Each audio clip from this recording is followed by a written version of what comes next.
ఎప్పుడు అనుకుంటుంటారు జనరల్గా ఒక వ్యక్తి సక్సెస్ అయ్యాడంటే వాళ్ళకేముంది, వాళ్ళ వెనక చాలా ఆస్తి ఉంది, డబ్బు ఉంది, లేకపోతే వాళ్ళ వెనక ఏదో బ్యాక్గ్రౌండ్ ఉంది, oh it's easy for them అంటారు.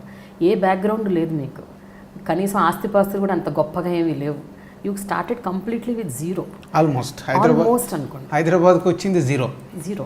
అండ్ మీరు ఉన్నది అసలు సినిమా ఇండస్ట్రీకి సంబంధం ఏమాత్రం లేని ఒక ఫీల్డ్, ఆటోమొబైల్ ఫీల్డ్ నుంచి వచ్చారు మీరు. అంటే అంటే మీకు ఆ రోజుల్లో అనుకున్నారండి ఒక 15 ఏళ్ల తర్వాత 20 ఏళ్ల తర్వాత ఇలా నేను ఇంత సక్సెస్ అవుతాను, నాకంటూ ఒక పేరు ఉంటుంది, నాకంటూ ఒక రికగ్నిషన్, అంటే any did you dream at least? కనీసం థాట్ కూడా లేదు. డ్రీమ్ అంటున్నారు మీరు, థాట్ కూడా లేదు. మా ట్రావెల్ ఇక్కడ వరకు వస్తుందని నాకు నా ఊహలో కూడా లేదు. సో ఏదొచ్చినా ఇదే భగవంతుడు ఇచ్చిండే, ఇది అసలు ఇంపాసిబుల్. ఎవరికో కోటిలో ఒక మనిషికని ఇలాంటి అవకాశం వస్తుందో లేదో నాకు తెలియదు, కానీ నాకు మట్టుకు అవకాశం వచ్చింది. ఒక 02 correct 1997 December 25th my successful film పెళ్లి పందిరి రిలీజ్ అయింది. సో ఈ December 25th 20 years. 20 సంవత్సరాలు ఒక 0 నుంచి ఈ స్థానంకి రావడం అనేది గ్రేట్ అచీవ్మెంట్. అయితే అంతకుముందు మీరు తిన్న ధక్కా ముక్కల గురించి ఒకసారి మాట్లాడుకోవాలి. 1996లో మీరు హర్షిత ఫిలిమ్స్ అని పెట్టారు. కరెక్ట్. 1 yearలో 3 సినిమాలు తీశారు. ఆ 3 సినిమాలు అట్టర్ ఫ్లాప్ అయ్యాయి. డిస్ట్రిబ్యూషన్ రైట్స్ తీసుకున్నారు. ఆ 3 సినిమాలు పోయాయి. 3 సినిమాలకు దాదాపు ₹1,00,00,000 కంటే ఎక్కువ, 80 lakhs పోయింది, ఆల్మోస్ట్ 1 crore యూ లాస్ట్. అప్పుడు ఏమైనా మీరు పెద్ద స్థితిమంతులు కూడా కాదు, పెట్టిన డబ్బు రావటం కాకుండా పోయాయి ఇంకా ఎక్కువగా. So you almost went into loans, అప్పుల్లోకి వెళ్ళిపోయారు. సో అప్పుడు ఆ క్షణం ఏమనిపించింది, కంటిన్యూ అవుదాం అనుకున్నారా, వెళ్ళిపోయారు? ఇప్పుడు ఆల్మోస్ట్ బ్యాక్ వెళ్ళిపోయానండి. అప్పటికి 80 lakhs పోయింది, 40 lakhs మా ఇన్వెస్ట్మెంట్ ఉండే పోయింది, 40 lakhs అప్పు ఉంది. సో బ్యాక్ వెళ్ళిపోయి మా ఆటోమొబైల్ ఫీల్డ్లోనే, సో ఏదో మళ్ళీ అప్పు కట్టాలి, ఇంకా వేరే ఆప్షన్ లేదు. అప్పుడే అప్పు నుంచి వస్తున్న ప్రెషర్స్, హారిబుల్ స్టేజ్ అది. ఇటు మా రన్నింగ్ బిజినెస్ని హోల్డ్ చేయాలి, అప్పులు కట్టాలి. ఆ రెండిట్ల మధ్యలో ఆ స్ట్రగుల్ ఒక 1 year అయితే ఇట్స్ హారిబుల్.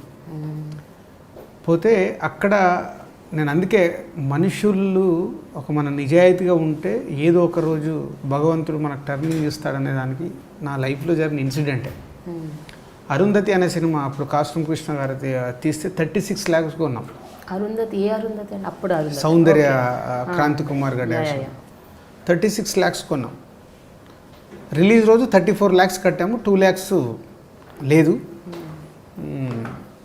34 lakhs కడితే సినిమా రిలీజ్ అయింది, డిజాస్టర్. మొత్తం డబ్బు పోయింది, 0.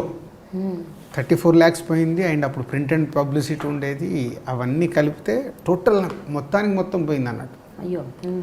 4th డేనో 5th డేనో నేను కాస్ట్యూమ్ కృష్ణ గారికి ఫోన్ చేస్తే ఆయన ఫోను అవాయిడ్ చేయట్లేదు. అంటే జనరల్గా ఒక ప్రొడ్యూసర్ డిజాస్టర్ అయింది, ఇప్పుడు డిస్ట్రిబ్యూటర్లకు సమాధానం చెప్పాలంటే చిన్న ఉంటుంది. బట్ నేను పట్టుకొని వెళ్ళి కలవాలని అంటే ఆయన ఏదో ఫ్లాప్ అయింది కాబట్టి వచ్చేదని అడుగుతారేమో వెళ్ళి నేను కవర్ ఇచ్చాను. 2 lakhs బ్యాలెన్స్ 2 lakhs. అదేంటంటే సార్ మీకు 36 lakhs కదా కమిట్మెంట్, ఆ 2 lakhs ఇవ్వాలి కదా అని ఇచ్చాను. సో ఇండస్ట్రీలో మొదటి ఆఖరి వ్యక్తి ఇండస్ట్రీలో జరగదు మామూలుగా అది. సో మాకు తెలియదు కాబట్టి అది మన కమిట్మెంట్ కదా, మన ఫేట్, మనం సినిమా కొనుక్కున్నాం. అది నాకు ఎలా ఉపయోగపడిందంటే కాస్ట్యూమ్ కృష్ణ గారు నెక్స్ట్ అనురాగ సంగమాన్ని కన్నడ నుంచి రీమేక్ చేస్తూ జగపతి బాబు గారితో పెళ్లి పందిరి సినిమా మొదలు పెడుతున్నారు. సో నన్ను ఓపెనింగ్ పిలిచారు. ఎందుకండి మేము ఎలాగో ఇంకా ఆల్మోస్ట్ డ్రాప్ అయిపోయాము, ఎందుకంటే లేదు మీరు రండి అంటే నేను చెన్నై వెళ్తే నాకు VHS ఇచ్చాడు అనురాగ సంగమాన్ని. సివి రెడ్డి గారు ఆఫీస్కి వెళ్ళి నేను సినిమా వేసుకొని చూస్తే నాకు బాగా నచ్చింది. ఓకే, బాగుంది కానీ డబ్బు లేదు. ఏం చేయాలి? హైదరాబాద్ వచ్చిన తర్వాత శిరీష్ గారిని, లక్ష్మణ్ గారిని, మా బ్రదర్స్ని అందరినీ కూర్చోబెట్టి ఎలా చెప్పాలో కూడా నాకు ధైర్యం సరిపోవట్లా, కానీ నచ్చింది, ఇది చేస్తే బాగుంటుందనే ఫీలింగ్ ఉంది.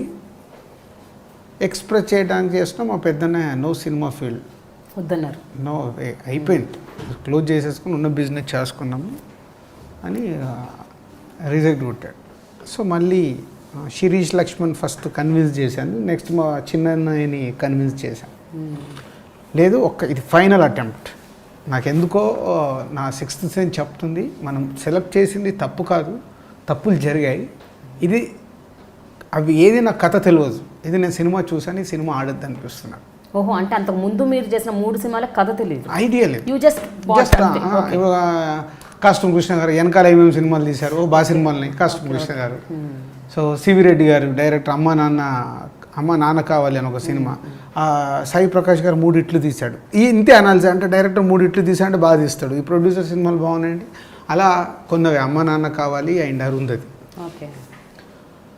నచ్చితే మా చిన్ననే మెల్లిగా కన్విన్స్ అయ్యాడు. సరే కాస్ట్యూమ్ కృష్ణ గారికి ఫోన్ చేసి, సరే ఏం చేయమంటారు, నచ్చింది నాకు, మరి డబ్బులు లేవంటే మీరు ఎంత చేయగలుగుతారో మీరు అంత డబ్బు రెడీ చేసుకోండి, షూటింగ్ స్టార్ట్ అవుతుంది అంటే. ఇక్కడ జూ పార్క్లో షూటింగ్ జరుగుతుంటే వెళ్ళాము. వెళ్తే కాస్ట్యూమ్ కృష్ణ గారికి పార్ట్నర్స్ ఉంటే కల్పించాడు.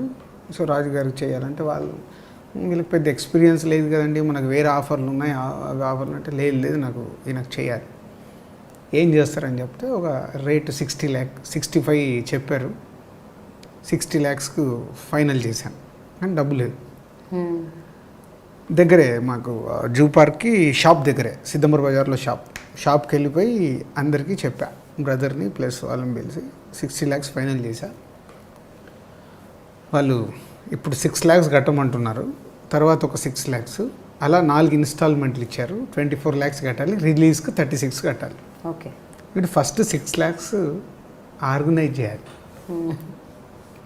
ఓకే, ఎవరి దగ్గర 1 రూపీ లేదు, మీ ఎవరి దగ్గర, అంటే నాకు షాప్ ఉంది, ఈజ్ రన్నింగ్, అది ఓకేలేండి. సో ఇప్పుడు షాప్లోకి వెళ్ళి తీయాలి, తీస్తే ఏం ఎఫెక్ట్ అవుతుందో తెలియదు.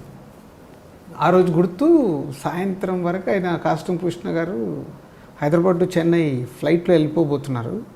7కి ఎప్పుడో ఫ్లైట్ ఉంది. మధ్యాహ్నం నుంచి ఫోన్లు చేస్తున్నారు, అంటే నేను కమిట్ అయ్యి నెక్స్ట్ డే డబ్బు రెడీ చేస్తున్నాము, అక్కడ 25,000 ఇక్కడ 25,000 అందరికీ చెప్తూ అందరికి ఫోన్లు మాట్లాడుతూ ఈవినింగ్ 5 వరకు ఒక 3 lakhs రెడీ చేశా. షాప్లో ఉన్న అమౌంట్ అన్నీ ఒక 3 lakhs రెడీ చేసి శిరీష్ గారికి లక్ష్మణ్ గారికి ఇచ్చి పంపించా. ఎయిర్పోర్ట్కి వెళ్ళి ఇది ఇచ్చేసి రండి అని. సో వాళ్ళు అలా స్కూటర్ పైన వెళ్ళి బేగంపేట ఎయిర్పోర్ట్లో 3 lakhs ఇచ్చారు. వెళ్తుంటే వాళ్ళ స్కూటర్లో పెట్రోల్ అయిపోయిందంట. వాళ్ళకు మళ్ళీ సెంటిమెంట్, అదేంటి వెళ్తుంటే పెట్రోల్ అయిపోయింది, ఇదేదో సింబాలిక్ బాగాలేదు అని నాకు చెప్తే, ఏం లేదు వెళ్ళిపోయి ఇచ్చేసానంటే వాళ్ళు వెళ్ళిపోయి 3,03,000 ఇవ్వమన్నాను. ఎందుకో వెళ్ళిపోయి కాస్ట్యూమ్ కృష్ణ గారికి 3 lakhs ఇచ్చొచ్చారు. మళ్ళీ ఇంకొక 1 weekలో ఇంకొక 3 lakhs చేసి 6 lakhs ఫస్ట్ ఇన్స్టాల్మెంట్ అచీవ్ చేశాను. ఓకే.